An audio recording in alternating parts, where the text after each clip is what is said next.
Yo quisiera comenzar celebrando un anuncio que hizo el DANE esta mañana. El DANE publicó las últimas cifras de empleo,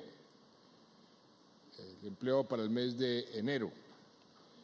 Y esas cifras nos muestran que la tendencia que hemos visto en los últimos 4 años y medio, con pocas excepciones como la de el mes de diciembre, se mantiene, y la tendencia es que hemos venido bajando la tasa de desempleo frente al mismo mes del año anterior en forma consistente desde el comienzo del primer gobierno.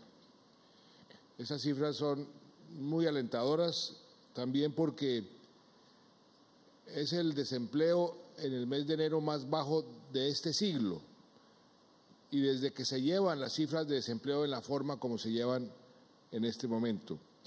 Hemos creado, o se crearon en enero, 431,000 empleos. Es una cifra muy importante, 431,000 empleos en el mes que por razones de los ciclos económicos y estacionales es un mes generalmente malo para la creación de empleo. Sin embargo, logramos generar 431,000 empleos, y algo todavía más importante que quiero resaltar: el empleo asalariado, el empleo formal, creció 10 veces más que el trabajo por cuenta propia. Eso también, doctor Lucho, usted sabe lo importante que es eso, porque no solamente estamos atacando la cifra de desempleo, sino también la calidad del empleo, el tipo de empleo que la gente está consiguiendo, que es cada vez mejor, porque esta cifra de empleo formal también ha venido creciendo en forma sistemática. Hace ya algún tiempo superó la creación de empleo informal, y eso es una gran noticia para el país y para la economía del país, porque entre más formalicemos, mejor nos va a todos. Dicho esto, paso a referirme a esta cumbre de gobernadores que me honro en clausurar. Doctor Alan Jara, muchas gracias por sus palabras, y si me permiten voy a referirme a varios de los temas que ustedes aquí han mencionado. Comenzaría por el tema de la competitividad, que fue el primer tema que mencionó Amílcar Acosta. Y qué bueno que los departamentos estén asimilando cada vez más ese reto que tiene el país, para que en un mundo cada vez más globalizado, un mundo cada vez más pequeño y más competido, el tema de la competitividad, es decir, de la capacidad del país y de sus regiones para poder sobrevivir en un mundo cada vez más difícil, y que eso lo asuman como un gran reto, eso me parece muy, muy importante. Y qué bueno que el primer tema que se mencionó aquí fue el tema de la competitividad. Todo el mundo, y cuando digo todo el mundo lo digo en forma literal, el mundo entero está hoy consciente de la necesidad de ir mejorando todos esos factores que generan o que impiden la competitividad de un país. Y sin competitividad no hay crecimiento de la economía. Sin crecimiento de la economía no hay generación de empleo, no hay recursos para invertir en lo social. Por eso este tema es tan importante. Y yo estudié desarrollo económico hace muchos años, y ha sido uno de los temas que he reestudiado muchas veces. Y ha habido una constante en el desarrollo económico de las naciones y del mundo, y es que el desarrollo se tiene que basar sobre lo que llaman los ejes del desarrollo, que son las regiones. Cuando las regiones son competitivas, el país es competitivo. Cuando las regiones no son competitivas, el país no es competitivo. Por eso, en la medida en que podamos regionalizar, descentralizar ese esfuerzo por ser competitivos, vamos a ser mucho más eficaces. Entre otras cosas, porque un país tan diverso como el nuestro, lo mencionaba el doctor Amílcar Acosta, comparemos el Guainía, querido Oscar, con La Guajira. Parecen dos países. Cada uno tiene sus propias condiciones, sus propias fortalezas, sus propias debilidades. Y por eso el reto de la competitividad tiene que ser un reto que sale de las regiones. Y por eso precisamente es que el plan de desarrollo que estamos presentando ante el Congreso y que ya se está discutiendo en el Congreso tiene esa novedad. Es la primera vez que el plan de desarrollo se elabora en una discusión con las regiones y desde las regiones, porque este gobierno ha creído siempre en la conveniencia de la descentralización y del fortalecimiento de las regiones. Y eso me lleva a otro de los temas que aquí se mencionó, el tema de las regalías. La reforma a las regalías, una reforma que durante décadas se ha venido hablando de ella, pero por falta de capacidad política nunca se logró aprobar en el Congreso, pues la logramos aprobar, finalmente. Es una reforma que se ha llamado la reforma a la equidad. Yo sé que hay algunos departamentos que perdieron, yo sé, somos conscientes, pero la inmensa mayoría de los municipios y departamentos de este país ganaron con esa reforma. Y es además algo de elemental justicia. El subsuelo es de todos los colombianos y por consiguiente sus beneficios deben repartirse entre todos los colombianos. Y eso es lo que la reforma hizo. Y la inmensa mayoría de los gobernadores aquí presentes y la inmensa mayoría de los municipios del país se han beneficiado de esas regalías que ahora se distribuyen con mucha más equidad. No se les olvide que este gobierno tiene esos tres pilares: paz, equidad y educación. Y yo creo que si algo ha contribuido a ir avanzando hacia una mayor equidad en este país ha sido la reforma a las regalías, que dependen de un factor que está por fuera de nuestro control: el precio de los productos que precisamente generan esas regalías, productos que se vinieron al suelo en su precio por circunstancias a nivel mundial, por circunstancias geopolíticas, que en el Medio Oriente no quieren que Estados Unidos se vuelva autosuficiente en materia energética. Cualquiera que sea la razón, está totalmente fuera de nuestro control. Ojalá pudiéramos nosotros controlar el precio del petróleo, el precio del café en los mercados mundiales, pero no es así. Y el precio del petróleo y el precio de la minería y el precio del oro se ha venido abajo en forma muy marcada, muy acentuada, que a mucha gente, a la mayoría, los sorprendió, nos sorprendió. Y son realidades con las cuales tenemos nosotros que convivir. No podemos tapar el sol con las manos, no podemos hacer caso omiso de esa nueva realidad. Y eso es lo que hemos venido haciendo de forma responsable para seguirle demostrando al mundo que Colombia es un país que maneja su economía con responsabilidad, esa responsabilidad que ha generado confianza, confianza que a su vez se traduce en menores costos de acceso al crédito, y esos menores costos de acceso al crédito nos facilitan enormemente la inversión, entre ellas la inversión social.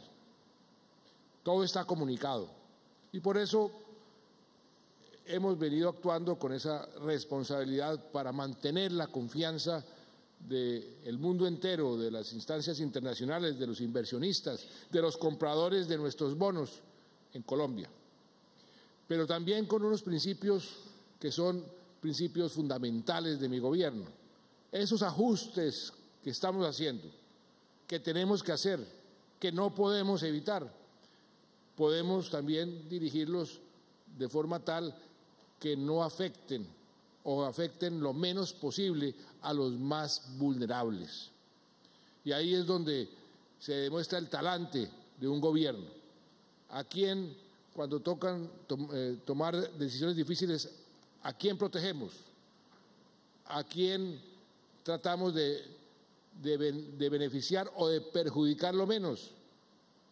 Lo lógico, lo obvio es que se trate de perjudicar lo menos a los que más lo necesitan, a los más vulnerables. Y es con ese criterio y con esos principios como hemos venido y seguiremos actuando. Por supuesto que en esto de las regalías trataremos en la medida de lo posible de mitigar el impacto de su descenso. Y trataremos, gobernador Alan Jara, en la medida de lo posible, porque nos conviene, de utilizar recursos, como ya lo hicimos en una primera fase, recursos que hemos ahorrado precisamente para las épocas de las vacas flacas. Y somos los primeros interesados porque esa es una forma de mantener el ritmo de la economía y de mantener el empleo. Cifras como las que acabo de mencionar son cifras que nos interesan enormemente que esa tendencia se mantenga. Va a ser un año difícil, lo hemos dicho muchas veces, tenemos que apretarnos el cinturón, pero afortunadamente también hemos tomado medidas desde hace ya algún tiempo que van a mitigar el efecto de esta situación mundial. Las concesiones de 4G que la ministra de Transporte, el señor vicepresidente, han venido adelantando con especial eficacia. Eso le va a dar a la economía un empujón importantísimo para compensar el descenso de la falta de inversión o de la baja en el ritmo de inversión. La política de vivienda, que jalona 32 industrias, que estamos haciendo lo imposible para que podamos mantener el ritmo de construcción de vivienda.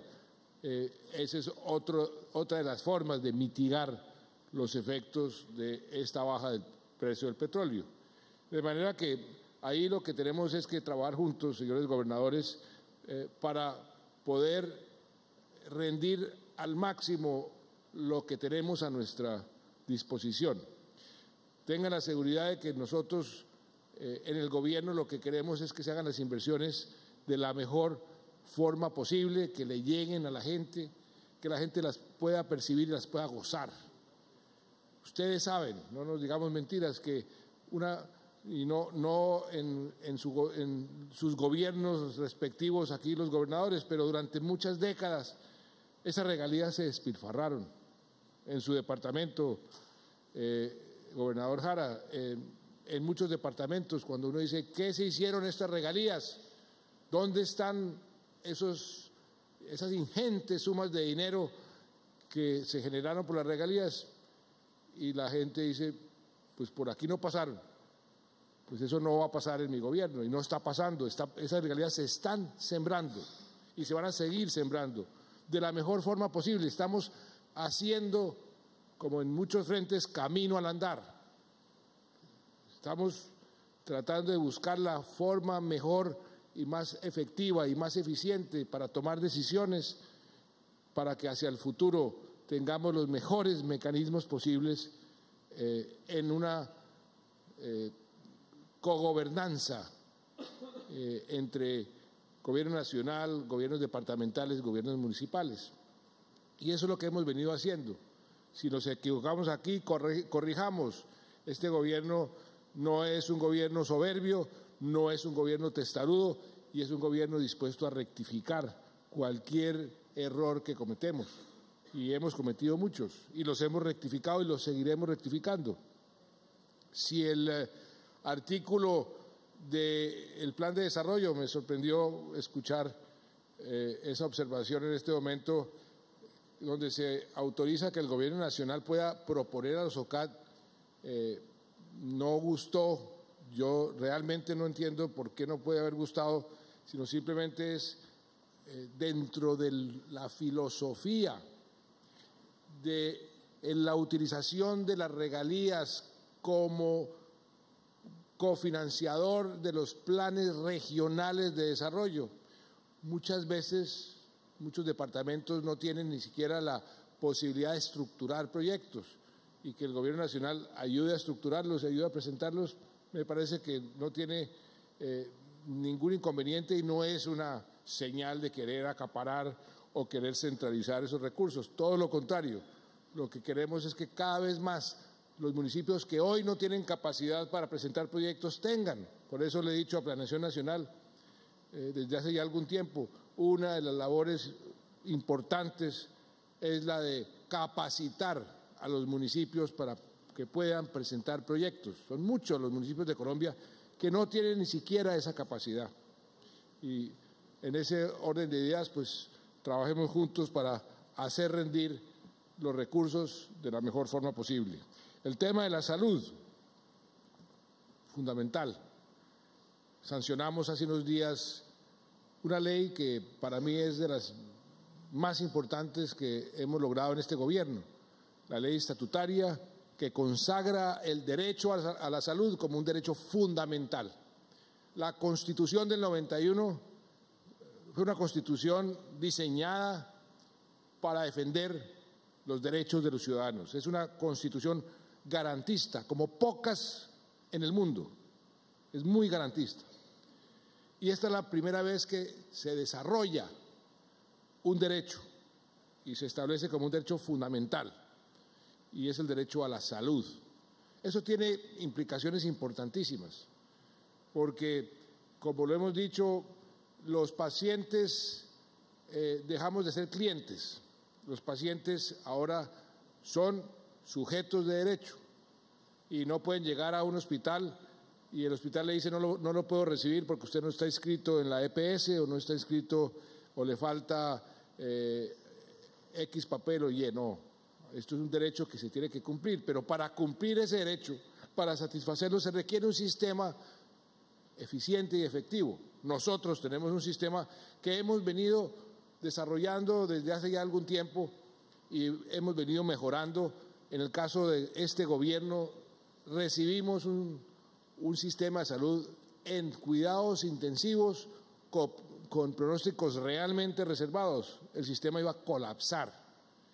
Y los esfuerzos que hemos hecho, y ustedes, gobernadores, lo saben, han sido inmensos, porque tenemos el diseño del sistema, un sistema relativamente bueno cuando uno mide el sistema de salud de Colombia frente a otros sistemas de otros países. Créanme que hemos hecho todo tipo de comparaciones y de estudios. Los sistemas de salud se miden por el número de personas que cubre el sistema. Nosotros ya tenemos 96, 97%, ministro, eso es cobertura universal. Hicimos un gran esfuerzo para que los pacientes de segunda clase tuvieran los mismos beneficios que los pacientes de primera clase. Subimos del régimen subsidiado al régimen contributivo, no bajamos del régimen contributivo, sino que subimos a los de segunda a primera.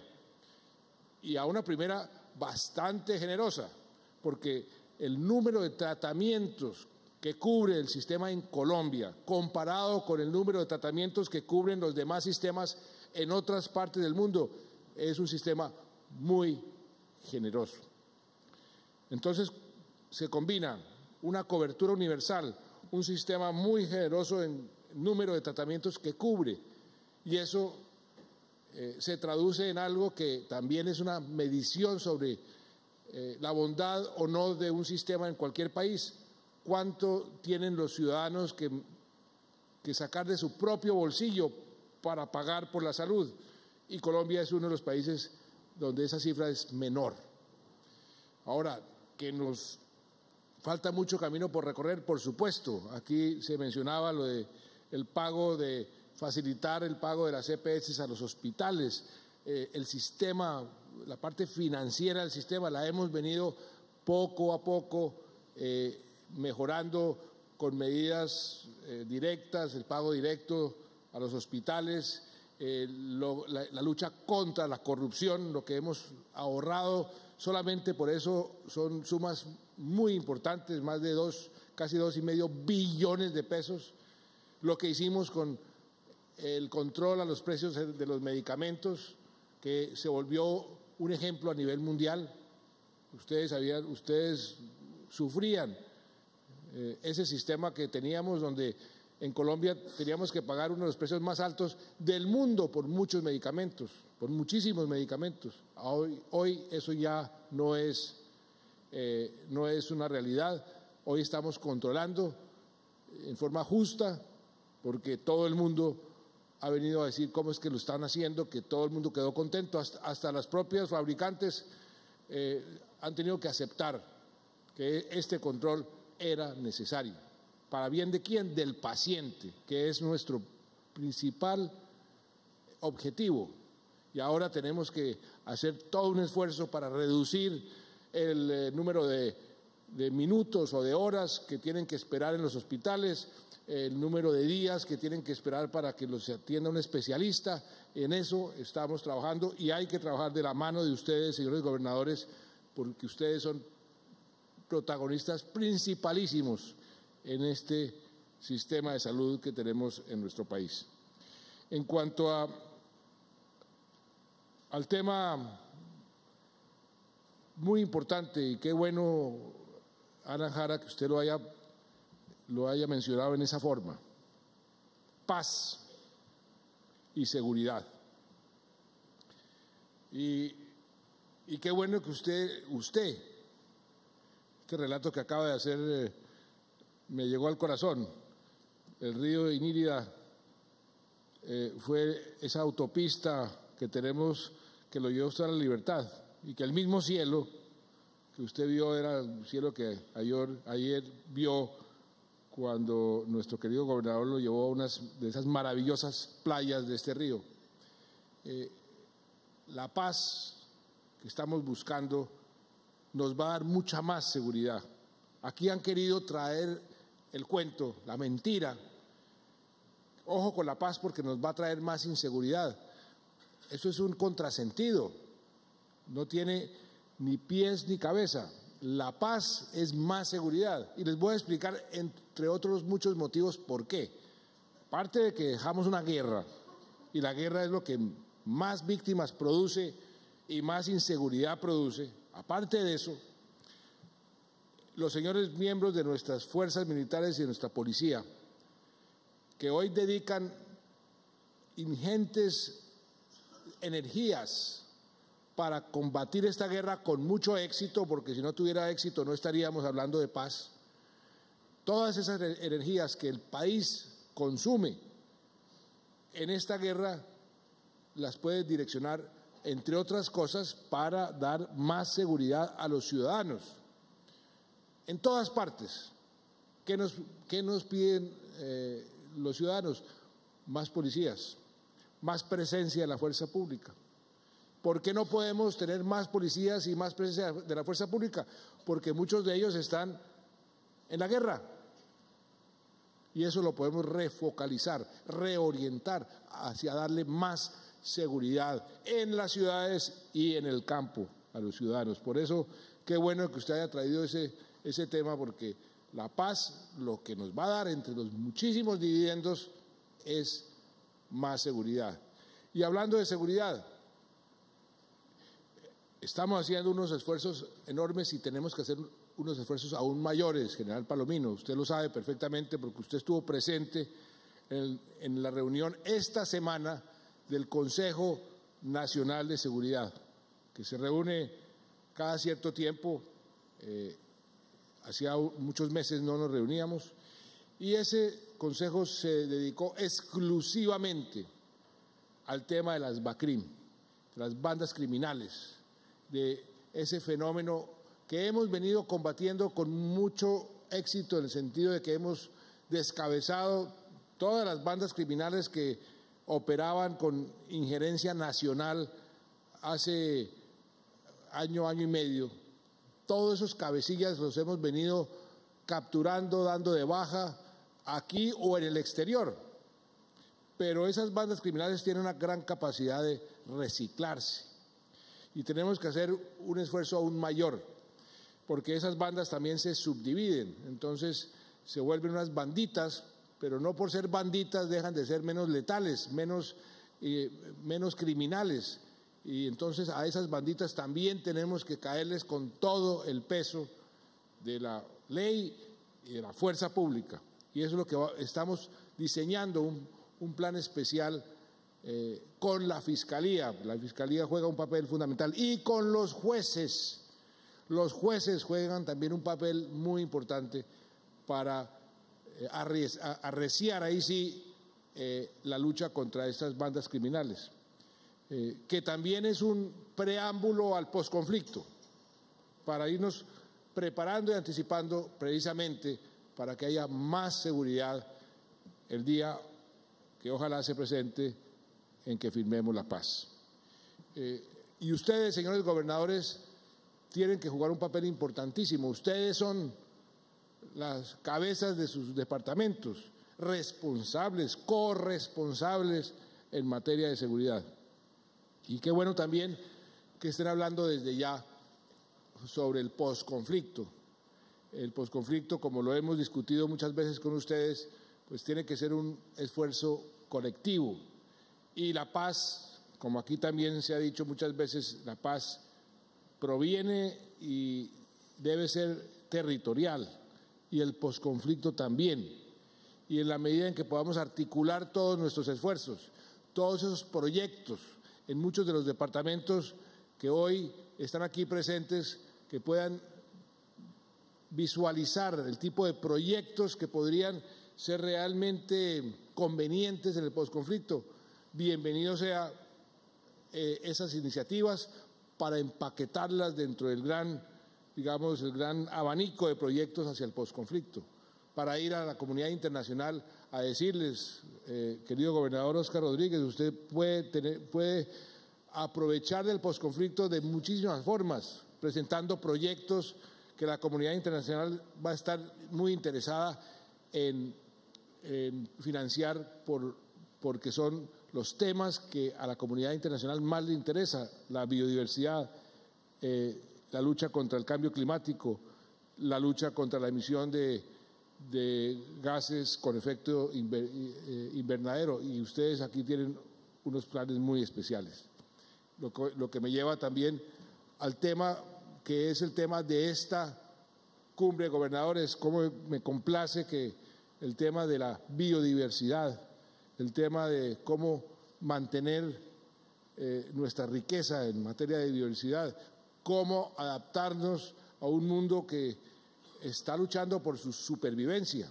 Y Colombia puede jugar un papel importantísimo y lo está jugando. Nosotros fuimos protagonistas principales en ese cambio entre los objetivos del milenio que se terminan este año, que se negociaron ya hace más de 15 años en Naciones Unidas, y los nuevos objetivos de desarrollo del mundo, que se llaman los Objetivos de Desarrollo Sostenible. Ese nombre y esos objetivos fue una propuesta colombiana en la cumbre de Río +20. ¿Y por qué nosotros queremos ser protagonistas de esa discusión? Porque somos muy ricos en biodiversidad. Aquí en este departamento, por metro cuadrado, por kilómetro cuadrado, no hay regiones en el mundo que sean más ricas en biodiversidad que este departamento del Guainía. Y eso tenemos que protegerlo, porque el cambio climático, ¿qué destruye? La biodiversidad, o sea, nuestra riqueza. Por eso tenemos que abogar para que el mundo cada vez sea más consciente de ese gran reto. Y qué bueno entonces que los gobernadores hayan asumido ese reto como propio, porque nuevamente estas políticas tienen que venir de las regiones. Y yo celebro muchísimo eso, y ahí tenemos que trabajar con muchísima eficacia y mucha coordinación. En cuanto a el tema de los licores, el tema es muy sencillo, señores gobernadores, el tema es muy sencillo. Llevamos mucho tiempo incumpliendo unos compromisos internacionales, discriminando en el mercadeo, venta de los licores. Y eso tenemos que solucionarlo. No podemos continuar en eso porque nos van a comenzar a sancionar, aparte del desprestigio que sugiere el incumplimiento de compromisos. Porque llevamos muchos años diciendo sí, ya lo vamos a arreglar y no lo arreglamos. Entonces, un gobernador, por ejemplo, que ha estado tan interesado en este tema como el gobernador de Cundinamarca, que no lo veo aquí, yo le diría, gobernador de Cundinamarca, ojo, que si no arreglamos eso ya sus floricultores van a comenzar a sufrir, porque ¿qué van a hacer los otros países? A poner aranceles a los productos que exportamos los colombianos. ¿Y dónde ponen aranceles? Donde más nos duele. ¿Y dónde nos duele más? Por ejemplo, las flores, que son tan intensivas en mano de obra. A eso nos estamos exponiendo. Por eso el gobierno nacional tiene la total determinación de corregir ese problema. Y lo vamos a corregir en el plan de desarrollo. ¿Cómo lo corregimos? De la mejor manera posible. ¿Y cómo es la mejor manera posible? Yo lo he dicho claramente, sin perjudicar la renta de las gobernaciones. No quiero, por supuesto que no, y no voy a permitir que el sistema que se ponga perjudique a los departamentos. Eso no va a suceder, tengan la absoluta seguridad de que no va a suceder. Pero que vamos a corregir el problema de la discriminación, lo vamos a corregir. Y tengo entendido que ya se han llegado a unos acuerdos en ese sentido. Estamos listos a hacerle la prueba ácida a todos esos acuerdos para que se cumplan esos digamos, objetivos fundamentales. El más importante, que los departamentos no sufran en sus rentas. Y todo lo contrario, lo que puede suceder es que aumenten sus ingresos. Yo creo que ese tema lo podemos resolver o ya está resuelto, según me dicen a mí los ministros, la doctora María Lorena, ya se han llegado a algunos acuerdos. Lo importante es que trabajemos juntos y no tratando de dar versiones equivocadas sobre lo que se ha acordado, porque eso lo que hace es confundir. Y si hay alguna diferencia o alguna explicación que se quiera pedir o dar, el gobierno nacional está más que dispuesto, como lo ha estado permanentemente. No sé cuántas reuniones, doctora María Lorena, ministro de Hacienda, cuántas reuniones se han hecho sobre ese tema, N mil, y ya llegamos a unos acuerdos básicos. Yo creo que en esto no tendremos por qué tener ninguna diferencia hacia el futuro. De manera que qué bueno haber venido aquí a este día tan importante, 50 años del Guainía, 50 años de vida administrativa, 32 como departamento, pero 50 como entidad administrativa, en un momento de inflexión, cuando estamos hablando de paz. Este departamento sí que le conviene la paz.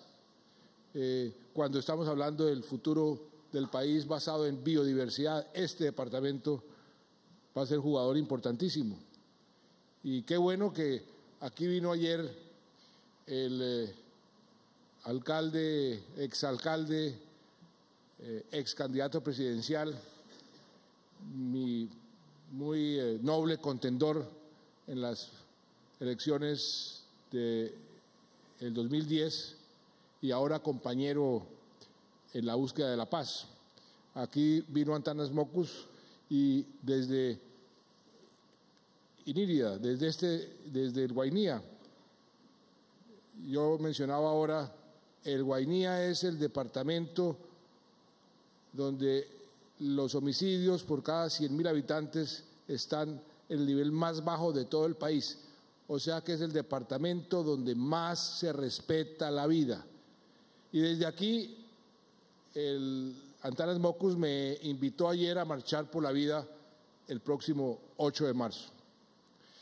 Y me invitó a que marchara inclusive por las banderas que no sean las mías.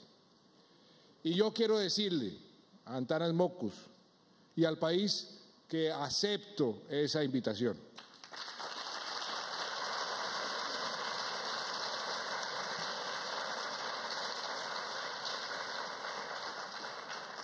¿Cómo no marchar por la vida? ¿Cómo no marchar porque los padres, cómo no marchar porque los padres no tengan que seguir enterrando a sus hijos, víctimas de la violencia? Apoyar la vida es un imperativo moral para todos los colombianos, todos, sin distingo de ninguna clase. Y acepto marchar también por los que no piensan como yo pienso, por mis contrarios, por mis rivales, por mis adversarios. Por ellos también quiero marchar. En esta marcha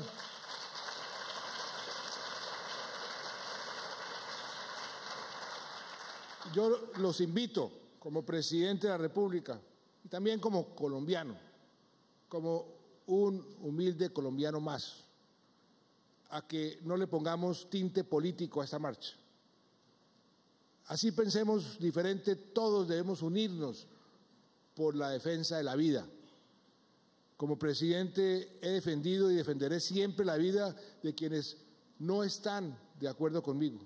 Y yo marcharé porque la vida es sagrada y porque nuestros niños son sagrados. Yo quiero marchar por ellos también, los niños, por quienes estamos trabajando todos los días. Es por ellos, por su futuro y por los niños que vienen después, nuestros hijos, nuestros nietos y los hijos de nuestros nietos. ¿Cómo no marchar por la vida en un país donde tristemente conocemos de casos de violencia como los que vimos en el Caquetá, señor gobernador, hace unos días, y vimos también en Cundinamarca? Por eso tenemos que marchar y protestar contra quienes atentan contra esos niños y contra la vida todos los días. ¿Cómo no marchar por la vida en un país donde, a pesar de que tenemos la tasa de homicidios más baja en las últimas 3 décadas, aún son asesinados más de 1.000 colombianos cada mes?